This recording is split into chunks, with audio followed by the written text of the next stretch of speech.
નમસ્કાર મિત્રો અત્યારે હું મલાલા ગામ દીવની અંદર જે આવેલું છે તેના દરિયા કિનારે છું અને ચોમાસું અત્યારે ચાલુ છે. ચોમાસાની સિઝનમાં દરિયાની કેવી હાલત હોય એ હું તમને બતાવું છું. કેટલો ખતરનાક દરિયો થાય છે ચોમાસામાં. આ જે દરિયા કિનારો છે મારી પાછળ તમે જોઈ શકો છો. અત્યારે બહુ ભયંકર મોજા હોય છે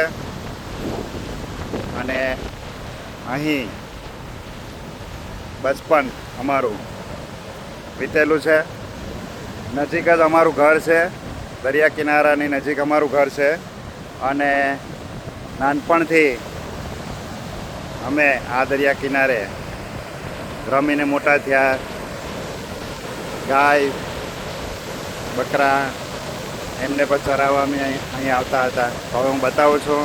સામેનું દ્રશ્ય જુઓ, આપ જોઈ શકો છો.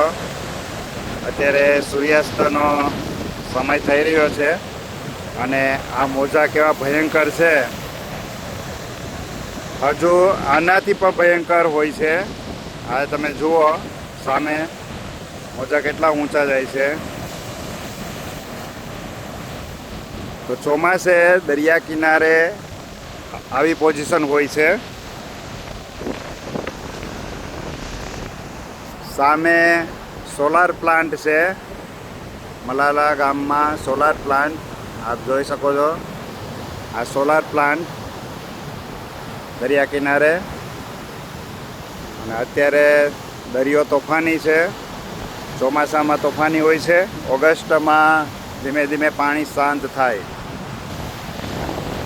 દરિયાની આ સ્થિતિ એ હોય છે અને ચોમાસે દરિયામાં નાહવા માટે બિલકુલ મનાઈ હોય છે. તમે મોજા જોયા, આ મોજાની અંદર કોઈની પણ તાકાત નથી કે તે પાણીમાં જઈ શકે. જે કોઈ પણ આમાં પાણીમાં ગયા હોય તે પાછા મળે નહીં.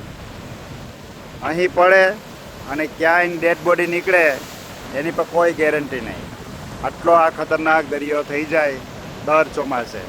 અને જ્યારે ચોમાસું ન હોય ત્યારે બિલકુલ શાંત પાણી હોય. અમે અહીંયા ફિશિંગ કરતા હોય અને અમારું કાયમી માટે અહીં આવવાનું, ફરવાનું, બેઠવાનું, કારણ કે ઘર બાજુમાં છે તો આ દરિયા કિનારે અમે આવીને બેઠા હોય. તો આટલો સરસ મજાનું આ કેટલો મસ્ત છે. આ દીવ ટાપુ ઉપર આ જગ્યા આવેલી છે અને તે મારા ઘરની બિલકુલ નજીક આ દ્રશ્યો જોવા મળે છે. અને અહીં અમે બધા ફિશિંગ કરતા હોય છે. અહીંયા મોજા ન આવે આ જગ્યાએ અને અહીં અમે ફિશિંગ કરતા હોય. સામે ફિશિંગ ચાલુ છે અને ચોમાસે પણ માછલા આવે. ચોમાસે એ જુદી ટાઈપના થોડા હોય, સિઝન પ્રમાણે હોય. જેમ ખેતરમાં સિઝન હોય એમ દરિયામાં પણ સિઝન હોય. અને આ અમારો આ જગ્યા ફેવરેટ છે કારણ કે ઘરની નજીક હોવાથી અમારે કાયમી માટે અહીં અમે આવતા હોય. રાતના, દિવસના, સવારે ફરતી ઓટ પ્રમાણે અમે અહીં આવતા હોય. બેસવાનું, માછલા પકડવાનું અને બાકીની એક્ટિવિટીમાં જ્યારે ગાય બળદ બકરા હતા તો એમને આ કાદાની અંદર તે અમારા પાળેલા જાનવરને ચરાવવા માટે અમે આમાં આવતા. આ જે ઘાસ અત્યારે ચોમાસે ઉગે છે તો એ અનુકૂળ છે ગાય બળદ માટે અને એટલા માટે અહીં આવતા. તો મિત્રો, આ છે અમારા ગામનો દરિયા કિનારો. બહુ સરસ છે ભાઈ. ચોમાસે અહીંયા બહુ ધ્યાન રાખવું પડે. દરિયા કિનારે ચોમાસે ન જવાય. પણ દૂરથી જોઈ શકાય આવા ખતરનાક મોજા, પણ બિલકુલ કિનારે પાણી પાસે ન જવાય. અહીં એક વખત ગયા એટલે પાછા રિટર્ન નીકળવાની કોઈ શક્યતા જ નથી. નો ચાન્સ. ડેડ બોડી ક્યાં નીકળે, કેટલી દૂર નીકળે એનો પણ કોઈ આની અંદર ખબર જ ન પડે. તો ચોમાસે ખાસ ધ્યાન રાખવું પડે. બાકીના દિવસોમાં આરામથી આપણે અહીં પાણીમાં જઈ શકાય, નાહવું હોય તો નાહી શકાય. પણ અત્યારે બધું રિસ્ટ્રિક્શન હોય છે અને અહીંની લોકલ પ્રજાને કંઈ કહેવું ના પડે. બચપનથી બધા જોતા હોય છે, ખબર જ હોય છે. અમને તો ખબર હોય ક્યારે કેવી પોઝિશન હોય, કારણ કે રાત દિવસ અમે અહીં હોય.